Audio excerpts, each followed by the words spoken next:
Hello friends and welcome back to my another video. तो आज हम जिस टॉपिक को कवर करने वाले हैं वो है एजेंट्स ऑफ मेटामॉर्फिज्म।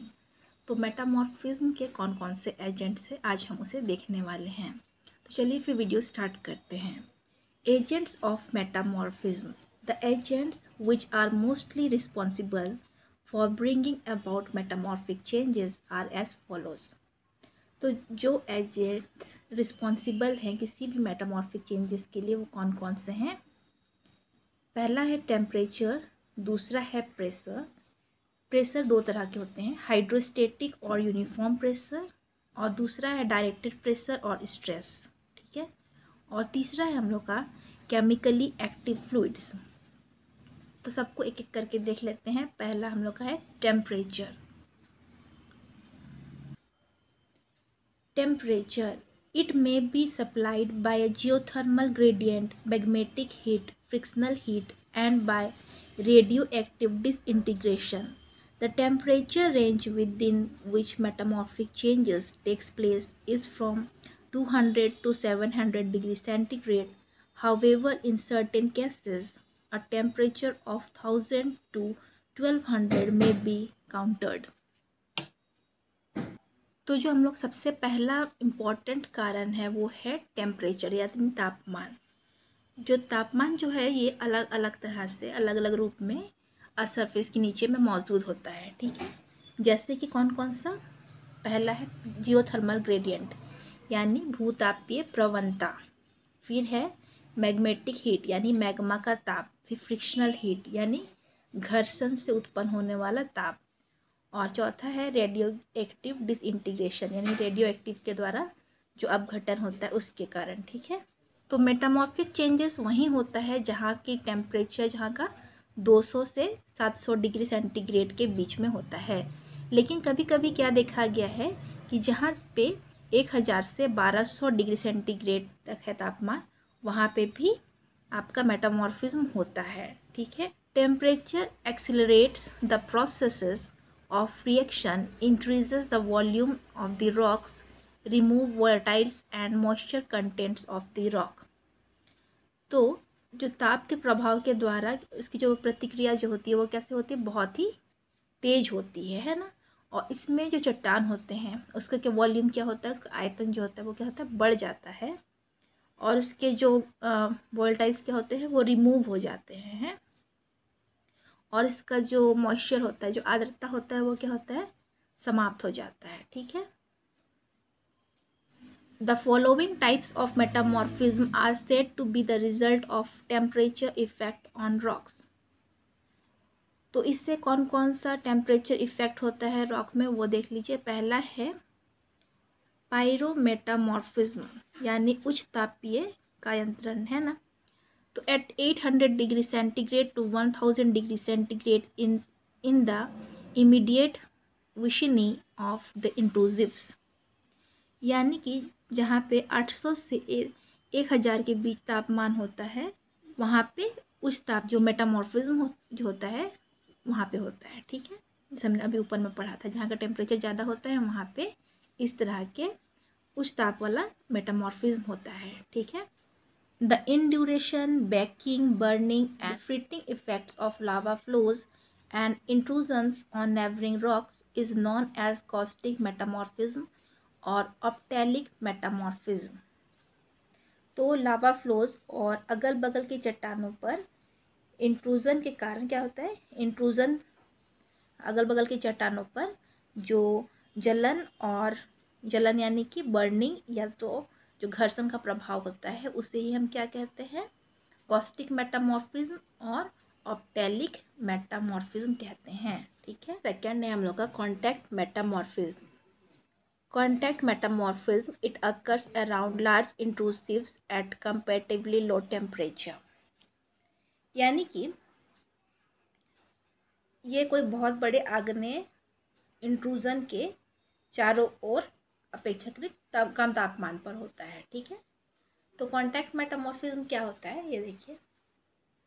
तो कॉन्टैक्ट मेटामॉर्फिज्म यानी कि जो आपका अर्थ सरफेस के नीचे पे यहाँ पे जो मैग्मा चैम्बर होता है ना, तो यहाँ पे जो यहाँ पर आपका हीट जैसे यहाँ पे है, तो यहाँ पे जो सराउंडिंग रॉक के साथ आपका जब हीट के साथ उसका कांटेक्ट हो रहा है तो यहाँ पे जो आ रहे हैं उसके कांटेक्ट में जो भी रॉक्स आ रहे हैं वो रॉक्स क्या हो रहे हैं, तो उसमें कुछ चेंजेस हो रहे हैं, ठीक है। और उसको ही हम जो चेंजेस हो रहे हैं इसे ही हम क्या कहते हैं, कांटेक्ट मेटामॉर्फिज्म, ठीक है। इट इंक्लूड्स, तो ये 3 तरह के होते हैं। पहला है normal contact metamorphism where rocks are simply crystallised without new minerals formation. जब न्यू मिनरल्स के बने बिना ही, मतलब कि निर्माण के बिना ही जब मेटामॉर्फिज्म होता है उसे ही हम क्या कहते हैं, नॉर्मल कॉन्टैक्ट मेटामॉर्फिज्म। दूसरा है हम लोग का न्यू मेटोलाइटिक एडिटिव और मेटासोमेटिक। The composition of the rocks is vastly modified depending on the addition of material from magmatic emanations। यानी कि इसमें क्या है कि मैग्मा के संपर्क में आकर के, मैग्मा कांटेक्ट में आकर के बहुत बड़े क्षेत्र में जब चट्टानों की संरचना में परिवर्तन होता है तो उसे ही हम क्या कहते हैं, न्यू मेटोलाइटिक एडिटिव और मेटासोमेटिक मेटामॉर्फिज्म, ठीक है। उसके बाद कॉन्टैक्ट मेटामॉर्फिज्म में थर्ड है injection metamorphism. Here with the intrusion of magma और इट्स रेसिडुअल लिक्विड में after the intruded rock substantially. Magma या स्थानीय द्रव के अंतर्वेधन यानी कि इंट्रूडेड होने के वजह से उसमें जो मेटामॉर्फिज्म होता है, चेंजेस होता है, उसे ही हम क्या कहते हैं, इंजेक्शन मेटामॉर्फिज्म, ठीक है। कॉन्टैक्ट के बाद हम लोग का थर्ड है autometamorphism. It is the mineralogical readjustment of an igneous assemblage to the falling temperature as the body of the igneous rock cools. It includes ultralization, serpentinization, etc. यानी कि पृथ्वी के भीतर जब तापमान गिरने लगता है तब खनिजों में क्या होती है, पुनर्संरचना होती है, यानी कि फिर से मिनरोलॉजिकल रीएडजस्टमेंट होता है और इसको ही हम लोग क्या कहते हैं, ऑटोमेटामॉर्फिज्म। और इसका एग्जाम्पल है सरपेंटाइन, ठीक है। फिर हम लोग का चौथा है retrograde metamorphism, also known as diaphthoresis, where mineralogical rearrangement of high temperature assemblage to a low temperature one takes place। Retrograde metamorphism यानी कि जो खनिज जो है जो हाई टेम्परेचर पे बनते हैं, जब वो लो टेम्परेचर पर फिर से उनका जब रीअरेंजमेंट होता है, उनका मिनरोलॉजिकल रीअरेंजमेंट होता है फिर से, यानी कि वो खनिज दोबारा पुनर्रचना करते हैं, तो उसे ही हम क्या कहते हैं, फिर से वो खनिज जब पुनर्रचना करते हैं कम तापमान पर भी, तो उसे हम कहते हैं रेट्रोग्रेड मेटामॉर्फिज्म। यानी कि जो लो ग्रेड कंडीशंस में जो मिनरल है जो फॉर्म करते हैं हाई ग्रेड कंडीशंस में, उसको क्या कहते हैं, प्रोग्रेड मेटामॉर्फिज्म। और जब हाई ग्रेड कंडीशंस में फॉर्म करने वाले जो मिनरल्स हैं वो लो ग्रेड कंडीशंस में फॉर्म करते हैं, चेंज होते हैं, तो उसमें मिनरोलॉजिकल एडजस्टमेंट करते हैं, तो उसे क्या कहते हैं, रेट्रोग्रेड मेटामॉर्फिज्म, ठीक है। अब हमारा सेकेंड एजेंट है प्रेशर, जिसमें पहला है यूनिफॉर्म प्रेशर और hydrostatic pressure. It is the hydrostatic pressure which increases with depth. Uniform pressure and temperature can both dominate together at great depth. There is a reduction in the volume of the rock and a change in the mineralogical composition. It is known as plutonic metamorphism. Example granulites, eclogites। तो ये क्या होता है, ये hydrostatic pressure होता है जो कि आपका गहराई के साथ क्या क्या होता है, बढ़ता जाता है, ठीक है। जो यूनिफॉर्म प्रेशर और टेम्परेचर होते हैं ये दोनों ही मतलब गहराई के साथ साथ क्या होता है, दोनों डोमिनेट होते जाते हैं, नहीं ज़्यादा होते जाते हैं, ठीक है। और इसकी वजह से क्या होता है कि जो चट्टान का जो आयतन होता है उसमें क्या होती है, कमी होने लगती है जैसे जैसे गहराई, क्योंकि गहराई में बढ़ती जाती है, क्योंकि जैसे गहराई बढ़ता जा रहा है तो उस पर क्या हो रहा है, प्रेशर बढ़ते जा रहा है, तो इसके जो रॉक की जो पोर्स होते हैं, रॉक में जो छेद होते हैं वो क्या होते हैं, प्रेशर की वजह से वो स्क्वीज होने लगते हैं, दबने लगते हैं, है ना, और उसमें उसके आयतन में कमी आने लगती है और उसके खनिज संरचना में भी इसके कारण चेंजेस आ जाता है, अंतर आ जाता है, और इसको हम लोग क्या कहते हैं, प्लूटोनिक मेटामॉर्फिज्म भी कहते हैं। और इसका एग्जाम्पल है ग्रेनुलाइट और इक्लोजाइट। ये देखिए, यूनिफॉर्म प्रेशर या यूनिफॉर्म फोर्स इस तरह से होता है, यानी सभी दिशाओं से जब समान दबाव पड़ता है, समान प्रेशर पड़ता है, तो उसे ही हम क्या कहते हैं, यूनिफॉर्म प्रेशर या यूनिफॉर्म फोर्स। ठीक है। फिर है load metamorphism. It is due to the vertically acting stress of super incumbent rock masses aided by high temperature. यानी कि मान लीजिए कोई रॉक है, ठीक है, इस पे जब वर्टिकल स्ट्रेस लग रहा है, यानी वर्टिकल इस तरह का स्ट्रेस होगा है, इस तरह का स्ट्रेस लगता है, तो उसको ही क्या कहते हैं, लोड मेटामॉर्फिज्म। ठीक है। तो लोड मेटामॉर्फिज्म क्या होता है कि उच्च तापमान पर जो सुपर इनकम्बेंट रॉक मासेस पर जो वर्टिकल स्ट्रेस लगता है, उसके कारण जो चेंजेस होता है रॉक में, उसे हम क्या कहते हैं, लोड मेटामॉर्फिज्म कहते हैं। उसके बाद है हम लोग का दूसरा directed pressure. Directed pressure. It is produced mostly by organic movements. It dominates at or near the surface. It results in crushing and granulation of minerals without the formation of any new mineral. It is also known as dynamic metamorphism और कैटाक्लास्टिक metamorphism. Directed pressure क्या होता है, ये ज़्यादातर आपका organic movements यानी कि जैविक मूवमेंट के कारण बनता है, और ये ज़्यादातर जो होता है ज़्यादा गहराई में नहीं, कुछ गहराई तक में ही ये क्रियाशील होता है। ठीक है। और इसमें जो होता है कि जो सैडल का फिर से कहते हैं पुनः क्रिस्टलीकरण होता है। ठीक है, यानी फिर से वो उसके जो क्रिस्टल्स में होता है चेंजेस होते हैं। तो ये ज़्यादातर क्या होता है, पर्वत जहाँ पे पहाड़ सब होते हैं उस जगह में होता है, वहाँ पे जो हलचल होता है उसकी वजह से होता है। तो इसमें क्या होता है कि चट्टानें टूटती हैं और दबाव के कारण जो उसका जो ग्रेन्स हैं उसके आकार में परिवर्तन हो जाता है। ठीक है। और इसे ही हम क्या कहते हैं, डायनेमिक मेटामॉर्फिज्म और कैटाक्लास्टिक मेटामॉर्फिज्म। और इसके एग्जाम्पल है मेलोनाइट। तो कभी कभी क्या होता है कि ताप और दाब दोनों के प्रभाव से मेटामॉर्फिज्म होता है। ठीक है। और इसे हम क्या कहते हैं, रीजनल मेटामॉर्फिज्म। रीजनल मेटामॉर्फिज्म क्या होता है, जैसे कि बहुत बड़े एरिया में जब दो प्लेट्स जो हैं वो क्या होते हैं, कोलाइड करते हैं, तो यहाँ पे स्ट्रेस लगता है दोनों साइड से। ठीक है। तो यहाँ पे जो रॉक्स बनते हैं वो कैसे बनते हैं, फॉलिएटेड बनते हैं। ठीक है।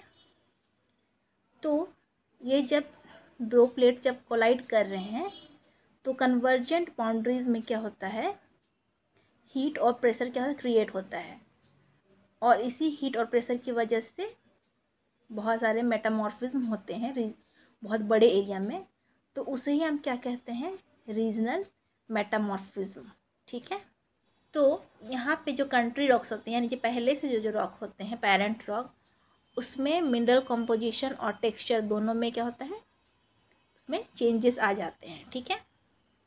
It is also known as dynamothermal metamorphism, और इसको डायनेमोथर्मल मेटामॉर्फिज्म भी कहा जाता है। हाँ, तो डायरेक्टेड प्रेशर में आपका क्या होता है, स्ट्रेस होता है, यानी कि दो विपरीत दिशाओं से जब आपका समान दबाव पड़ता है ना, उसे ही हम क्या कहते हैं, डायरेक्टेड प्रेशर। ठीक है। अब ये देखिए मेलोनाइट में क्या होता है, इसमें शियर फोर्स लगता है, या शियर यानी कि विपरीत दिशाओं से, यानी इस साइड से और इस साइड से अलग अलग स्थान पे दबाव पड़ता है। ठीक है। जिसके कारण आपका डिफॉर्मेशन और रप्चर होता है। तो ये जहाँ पे दिख रहा है ये आपके यहाँ पे क्या है, मेलोनाइट है। ठीक है। तो यहाँ पे इसके जो यहाँ पर तो दोनों तरफ से फोर्स पड़ रहा है, इसकी वजह से जो यहाँ के जो मिनरल्स होंगे वो बिल्कुल फाइन ग्रेन होंगे मेलोनाइट के, देख रहे हैं इस तरह से बिल्कुल फाइन। ठीक है। और ये जो किनारे किनारे हैं जहाँ ओरिजिनल रॉक है वहाँ पे ग्रेन्स कैसे होते हैं, बड़े बड़े होते हैं। ठीक है।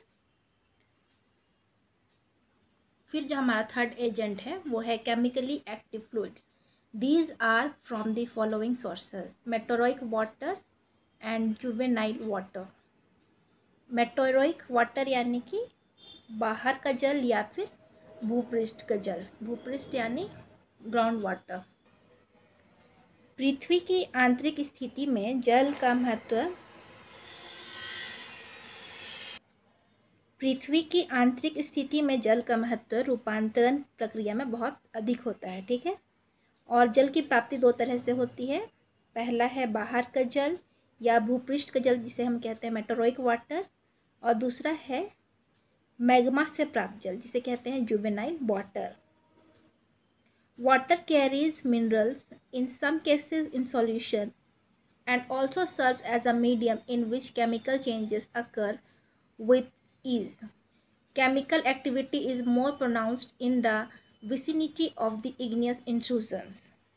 तो जल जो होता है अपने साथ बहुत सारे खनिज को लेकर के आता है, ठीक है, और जिससे कि जो चट्टान का जो खनिज संरचना होता है, जिसका केमिकल कॉम्पोजिशन होता है, उसमें चेंजेस आता है, ठीक है।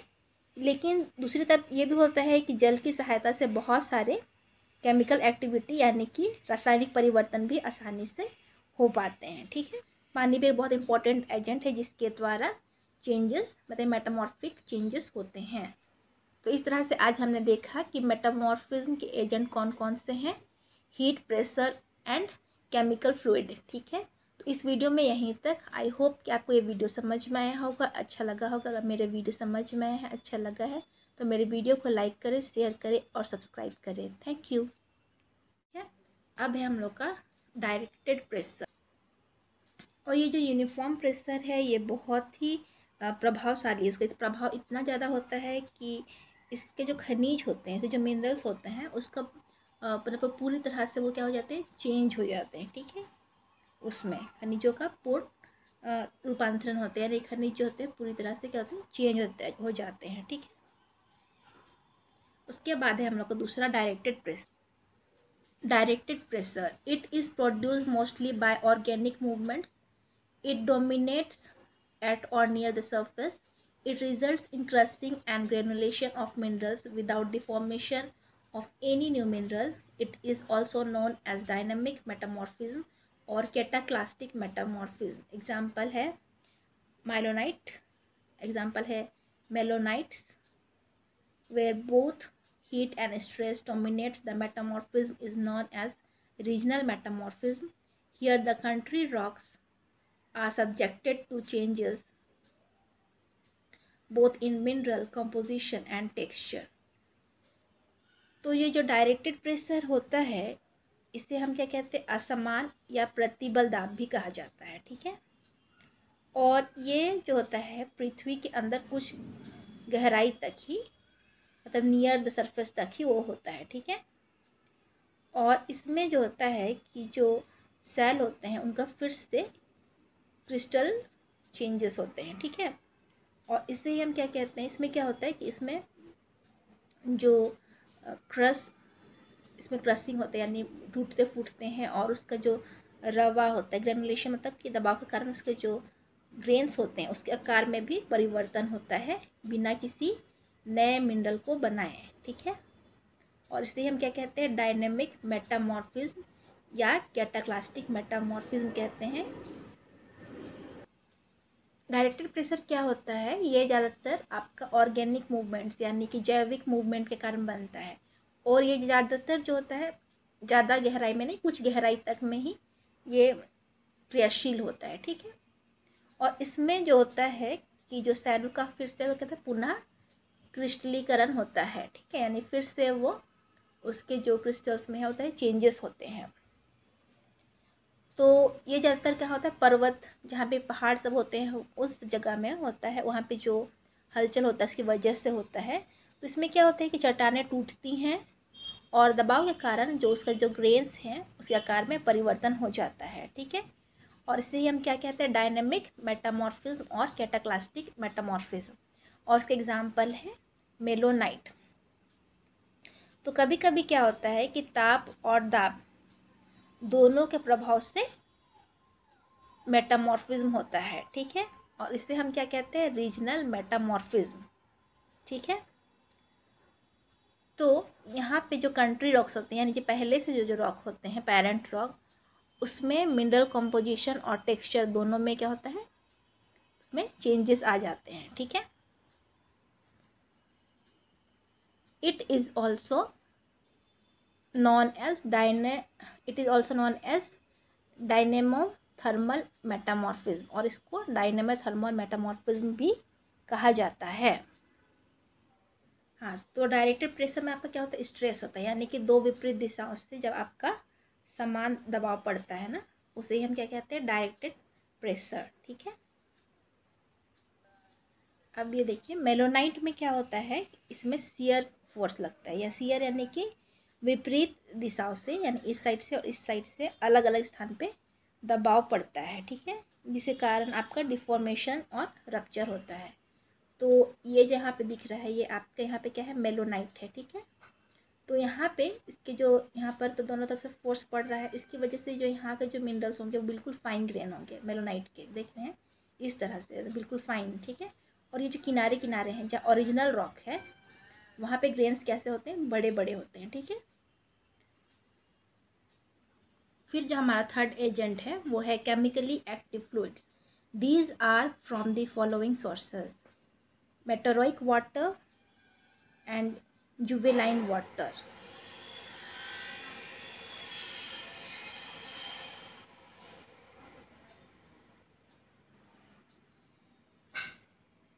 meteoric water, meteoric water and juvenile water. Meteoric water यानी कि बाहर का जल या फिर भूपृष्ठ का जल, भूपृष्ठ यानी ग्राउंड वाटर। पृथ्वी की आंतरिक स्थिति में जल का महत्व, पृथ्वी की आंतरिक स्थिति में जल का महत्व रूपांतरण प्रक्रिया में बहुत अधिक होता है। ठीक है, और जल की प्राप्ति दो तरह से होती है, पहला है बाहर का जल या भूपृष्ठ का जल जिसे हम कहते हैं मेटोरोइक वाटर, और दूसरा है मैग्मा से प्राप्त जल जिसे कहते हैं juvenile water. Water carries minerals in some cases in solution and also serves as a medium in which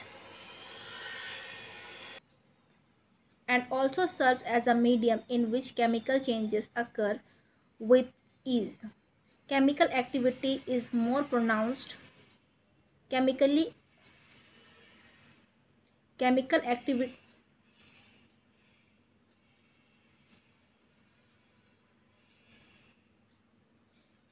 activity is more pronounced in the vicinity of the igneous intrusions. यानी जल अपने साथ अनेक प्रकार के खनिजों को लेकर के आता है तथा चट्टानों की खनिज संरचना में परिवर्तन लाने में मदद करता है।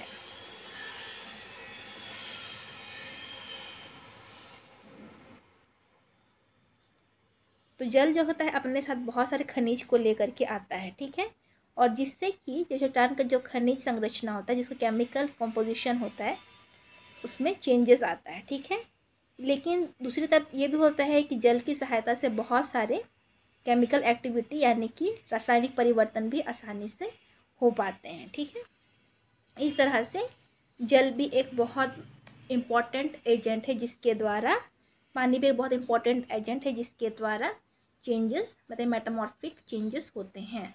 तो इस तरह से आज हमने एजेंट्स